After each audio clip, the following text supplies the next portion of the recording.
everyone, myself Shweta Yadav. Welcome to Quality Education. So in today's video lecture we are going to discuss about faulting. What is faulting? Faulting is kind of earth movement. ठीक है, अर्थ में हम जो movements पढ़ते हैं तो उसमें क्या होता है, मूवमेंट्स होते कैसे हैं, लाइक अर्थ के स्ट्रक्चर में जो इंटरनल फोर्सेस लगती हैं, ठीक, उन फोर्सेस की वजह से अर्थ पे डिफरेंट टाइप के मूवमेंट्स होते हैं. उन्हीं में से एक मूवमेंट है फॉल्टिंग. फॉल्टिंग का अगर बेसिकली आप इजी वर्ड्स में अगर फॉल्टिंग को समझे तो faulting means a break, a fracture, है ना. इसी मीनिंग के बेसिस पे इसकी डेफिनेशन है. डेफिनेशन समझते हैं.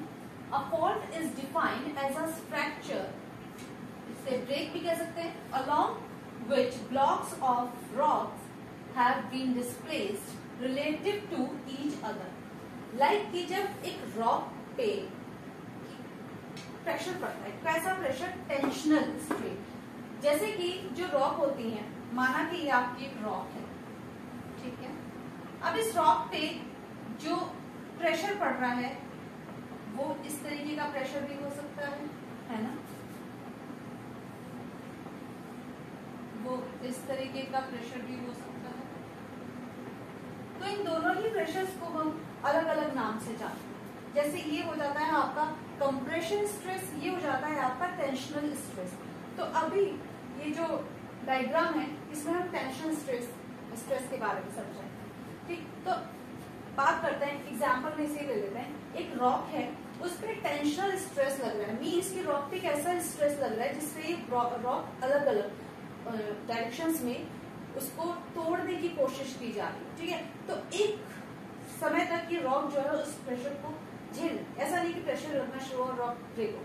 लेकिन जब वो प्रेशर बहुत ज्यादा हो जाएगा, ठीक है, उसका लेवल बहुत ज्यादा इंक्रीज हो जाएगा, तो ये क्या होगा, इसमें एक ब्रेक आ जाएगा, एक फ्रैक्चर आ जाएगा.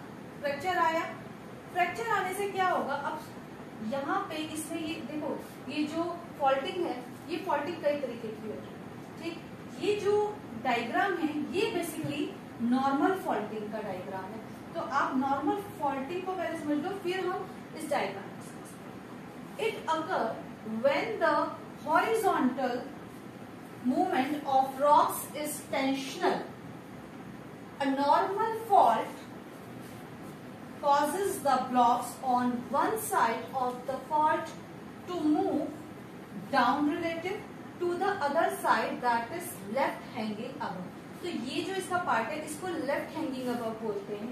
ठीक है, और जब नॉर्मल फॉल्टिंग होती है तो क्या होता है कि जो इसका ये वाला नॉर्मल हैंगिंग वाले से जो ऑपोजिट वाला पार्ट होता है, अब ये रॉक आपकी दो पार्ट्स में टूट गई, इस पार्ट को हम कहेंगे नॉर्मल हैंगिंग पार्ट, और ये जो आपका पार्ट है इसमें क्या हुआ कि ये नीचे की तरफ धंस गया, है ना. ये पार्ट इसके जो ऑपोजिट वाला नॉर्मल हैंगिंग से जो ऑपोजिट पार्ट है वो आपका ब्रेक होके नीचे की तरफ धंस गया. ये नीचे की तरफ धंसने का एक रीजन और भी होता है. इसमें क्या होता है कि जो आपका मैग्मा होता है ना, हमने पहले भी अपने कुछ वीडियोस में पढ़ा है कि मैग्मा क्या होता है कि नीचे से ना क्रस्ट के पार्ट को, उसकी सॉइल को मैग्मा खाता है धीरे धीरे. ठीक है, मैग्मा बहुत भूखा है, उसको जहां सॉइल मिलती है उसे खाना शुरू कर देता है. तो वहां से क्या होता है कि वो जो सॉइल है आपकी वो बहुत ज्यादा वीक हो जाती है, सॉफ्ट हो जाती है, कमजोर हो जाती है. तो इसलिए जहां पे सॉइल कमजोर है वहां से ये जो पार्ट है ये नीचे की तरफ धंस गया है. ठीक, तो इसे हम जो इस तरीके का जो फ्रैक्चर है जो कि टेंशनल स्ट्रेस में बनता है, इसे हम कहेंगे नॉर्मल फॉल्टिंग. ठीक है, ये हमारा नॉर्मल फॉल्टिंग में आता है. अब नॉर्मल फॉल्टिंग के बाद हम पढ़ेंगे रिवर्स फॉल्टिंग. रिवर्स फॉल्टिंग देखो, ये वाला जो मूवमेंट है ये हमारा नॉर्मल फॉल्टिंग पे हुआ, और ये जो आएगा ये हमारा रिवर्स फॉल्टिंग में आएगा. तो अब समझते हैं हम इसका दूसरा टाइप. दूसरा टाइप है हमारा रिवर्स फॉल्टिंग. जैसे कि मैंने आपको बताया था अभी थोड़ी देर पहले कि जब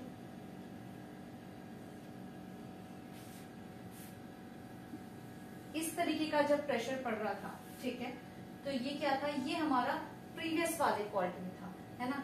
अब इस वाले प्रेशर को हम भूल जाएंगे. अब क्या है, हमारा प्रेशर जो पड़ रहा है उसे कहेंगे हम कंप्रेशनल स्ट्रेस. ठीक है, कंप्रेशनल स्ट्रेस क्या होता है, वो ऑपोजिट साइड में नहीं पड़ता, वो एक दूसरे की तरफ होता है. ठीक है, तो यानी कि इस तरीके से जो स्ट्रेस पड़ता है वो होता है हमारा कंप्रेशनल स्ट्रेस.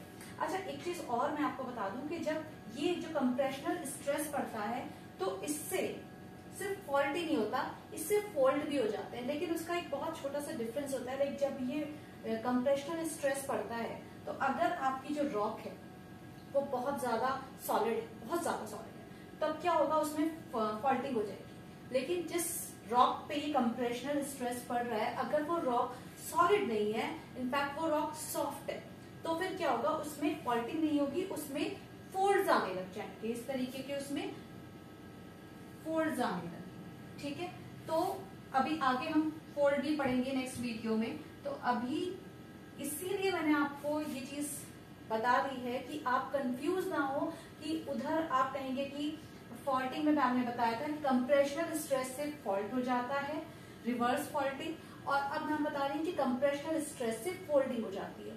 तो कंप्रेशनल स्ट्रेस से रिवर्स फॉल्टिंग भी होती है, फोल्डिंग भी होती है। लेकिन रीजन क्या होता है, फोल्डिंग का रीजन होता है कि अगर आपकी जो रॉक है वो सॉफ्ट है तो फोल्डिंग होगी, रॉक अगर आपकी बहुत ज्यादा सॉलिड है तब फॉल्टिंग होगी। ठीक है, चलिए अब हम इसे समझना शुरू करते हैं।